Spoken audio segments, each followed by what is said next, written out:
सच्चिदानंद सदगुरु साईनाथ महाराज की जय। ओम साई राम। मित्रों, आज का ब्लॉग आप सभी हमारे साईं परिवार के लिए विशेष लाभकारी और कल्याणकारी है, क्योंकि आज के ब्लॉग में अपने साईं परिवार के लिए बहुत ही विशेष उपाय लेकर के आए हैं।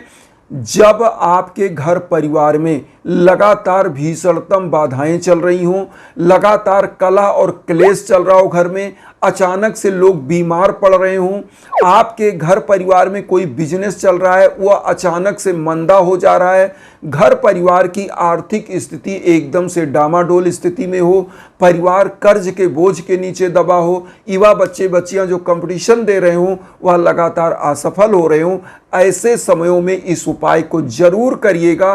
किसी भी क्षेत्र में कोई भी असफलता या बाधा आपके जीवन में आ रही है तो इस उपाय को जरूर करिए। बहुत इजी उपाय है।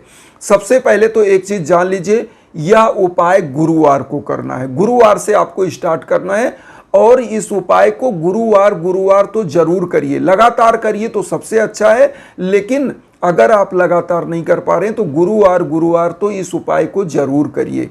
करना क्या है, इस उपाय को कम से कम 5 गुरुवार करना है। 5 थर्सडे आपको तो करना ही करना है, और अगर आजीवन इसको धारण कर लेंगे तो और लाभ होगा। तो सबसे पहले तो हम लोग जान लें कि हम लोगों को लेना क्या क्या है, तैयारी क्या करनी है पूजा के लिए। देखिए, आपको प्रथम दिन गुरुवार के दिन जिस दिन आप पूजा को स्टार्ट कर रहे हैं उस दिन विशेष चीजें लेनी है। क्या लेना है?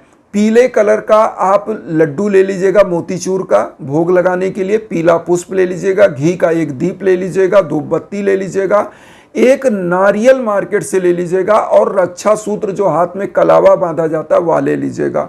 इतना लेने के बाद पीला हल्दी थोड़ा सा आप ले लीजिएगा, पिसा हुआ, इतना चीज रख लीजिए, और एक लोटा जल रख लीजिए। यह सब रखने के बाद अब आप क्या करेंगे, गुरुवार को नहा धो करके एकदम आप साफ स्वच्छ वस्त्र धारण करिए, और बाबा की पूजा का जो सबसे मेन इंपॉर्टेंट चीज है श्रद्धा और सबरी, श्रद्धा और सबरी मन में धारण करके एकदम विश्वास के साथ आपको बैठना है, क्योंकि विश्वासम फलति सर्वदा। विश्वास है तो पूजा का फल है, वरना पूजा का कोई फल नहीं मिलता। तो विश्वास के साथ बाबा के सम्मुख आपको बैठना है। कैसे बैठना है? अगर आपके घर में मूर्ति है इटालियन मार्बल वाली बाबा की, तो उसको बढ़िया से जल से नहलाकर, गंगा जल से नहला करके बाबा को बढ़िया से पोंछ दीजिए, और पीले आसन पर चौकी पर बाबा को स्थापित करिए। वहाँ पर स्थापित करने के बाद सबसे पहले घी का दीप प्रज्वलित करिए, धूप बत्ती प्रज्वलित करिए, और पीला पुष्प और नारियल में क्या करिएगा, स्वास्तिक का निशान बना लीजिएगा। स्वास्तिक का निशान बना करके और पीला पुष्प रखिएगा हाथ में। उसके बाद जो है थोड़ी सी हल्दी उसी में से डाल दीजिएगा। बाबा से आप कामना करिए कि बाबा हमारे अमुक क्षेत्र में हमको सफलता दीजिए, या धन लक्ष्मी का मांगना है तो जो मांगना है वह आप मांगिए, और उसके बाद अपना संकल्प बोल करके बाबा के श्री चरणों में यह नारियल अर्पित कर दीजिए, और जो पुष्प लिए रहते हैं हल्दी सब कुछ वहीं बाबा के चरण में अर्पित करिए। अब पीले लड्डू का सबसे पहले वहां पे भोग लगा दीजिए। जो जल आपने रखा थोड़ा सा जल वहां गिराइए। अब आप एक मंत्र का जप कर लीजिए, एक माला इस मंत्र का जप करिएगा। मंत्र है ओम धन मांगल्य प्रदाय नमः, जो धन भी प्रदान करता है और समस्त मंगलों को भी प्रदान करता है, और अमंगल का नाश करता है, अमंगल को दूर करता है। तो कैसे करना है? ओम धन मांगल्य प्रदाय नमः, जो हम स्क्रीन पर दे रहे हैं, ओम धन मांगल्य प्रदाय नमः, एक माला जप करिएगा। और साईं चालीसा का एक पाठ आपको करना है, साईं चालीसा का एक पाठ, यह चीज करना है। अब यहां पर आप देखिए, जो नारियल लिया उसको आप पूछेंगे क्या करेंगे, तो 5 गुरुवार इस नारियल को आपके पूजा स्थान पर पीले वस्त्र में लपेट करके आप रख दीजिएगा।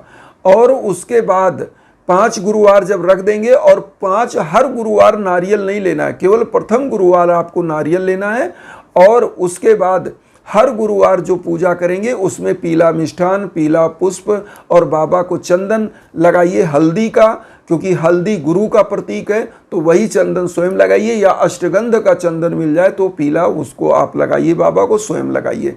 और एक चीज ध्यान दीजिएगा, बाबा की ऊदी प्रतिदिन अपने मस्तक पर धारण करिए। अब यहाँ पर आता है कि नारियल जब मान लीजिए 5 गुरुवार हो जाएगा तो क्या करेंगे। इस नारियल को अगर आपके घर में बाधाएं हैं तो अपने घर के मुख्य दरवाजे पर कहीं बांध दीजिए या पूजा स्थान पर इसको परमानेंट रख दीजिए। और जिनके बिजनेस व्यापार में दिक्कत है वो क्या करें, वो इस नारियल को अपने बिजनेस व्यापार के कार्यालय में कहीं मुख्य दरवाजे पर बांध दें, या तो इसको वहाँ पर अगर आप बिजनेस व्यापार स्थल अपने कार्यालय में कहीं पूजा स्थान बनाए वहाँ पर स्थापित कर दीजिए। ये नारियल को कहते हैं श्रीफल, और श्रीफल जहाँ भी रखा जाता है, हमारे समस्त वैदिक कर्म कांड में नारियल का पूजन जरूर होता है, क्योंकि कलश के ऊपर नारियल ही रखा जाता है।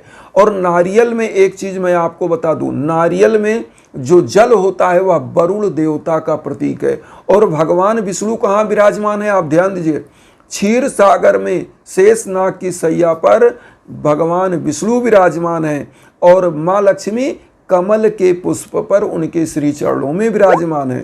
तो नारियल के अंदर जो जल है वह क्षीर सागर का प्रतीक अर्थात भगवान विष्णु और इसके बाद माँ लक्ष्मी का भी प्रतिनिधित्व करता है यह नारियल।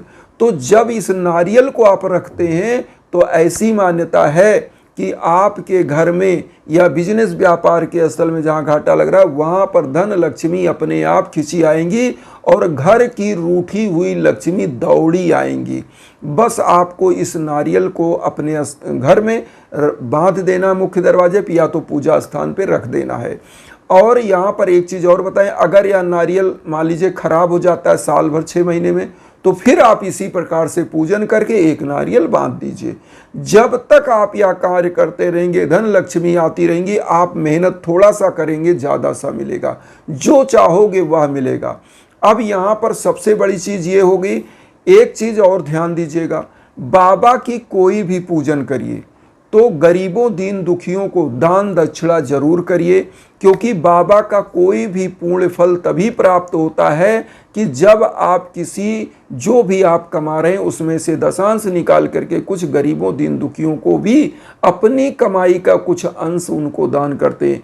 क्योंकि बाबा स्वयं 4 से 5 घर भिक्षाटन करते थे और जो कमाते थे उसको मांग करके वह लाके खिचड़ी बना करके गरीबों में दीन दुखियों में वितरित कर देते थे। तो आप इसी से सीख लीजिए कि हमारे गुरुदेव साईनाथ जो करते थे हम उसी रास्ते पर चलेंगे, और मैं कह रहा हूँ निश्चित रूप से कल्याण होगा। यहाँ पर एक चीज़ हम और कहेंगे कि जब भी आपके जीवन में भीषणतम बाधाएं चल रही हों तो ऐसे समय में अपने नाम गोत्र पर संकल्प कराकर यज्ञ आजन हवन पूजन जरूर कराना चाहिए। क्योंकि नाम गोत्र पर जब संकल्प होकर आपके मंत्रों का जप होकर के हवन होता है तो वह आप विश्व के कोने कोने में कहीं हो, अगर आपके जीवन में कोई भी बाधा चल रही है, चाहे संतान प्राप्ति की बाधा हो, चाहे विवाह के विलंब की बाधा हो, या दाम्पत्य जीवन में कोई बाधा चल रही हो, या घर परिवार में किसी रोग दोष कलेश विकार का कोई बाधा चल रहा हो, तो आपको यज्ञ आजन हवन पूजन जरूर कराना चाहिए। इससे आप विश्व में कहीं भी हो तो वह ऊर्जा कार्य करती है आपके लिए। तो इसलिए हम इंस्टाग्राम का लिंक देते हैं, कहीं भटकने की ज़रूरत नहीं है। आप हमारे इंस्टाग्राम पर संपर्क कर सकते हैं, कॉल कर सकते हैं, मैसेज कर सकते हैं, और निश्चित रूप से अगर आप चाहेंगे तो आपके निमित्त हवन का भी आयोजन होगा। इन्हीं भावनाओं के साथ एक चीज़ और कहेंगे कि वसुधैव कुटुंबकम की जो भावना हम लेकर चल रहे हैं उसमें आप सभी लोग चैनल को सब्सक्राइब करके हमें भी अपना आशीर्वाद दीजिए, और उन साई परिवारों तक वीडियो को जरूर शेयर करिए जो किन्हीं कारणों से कष्ट में दुख में। इसी भावना के साथ ओम साई राम।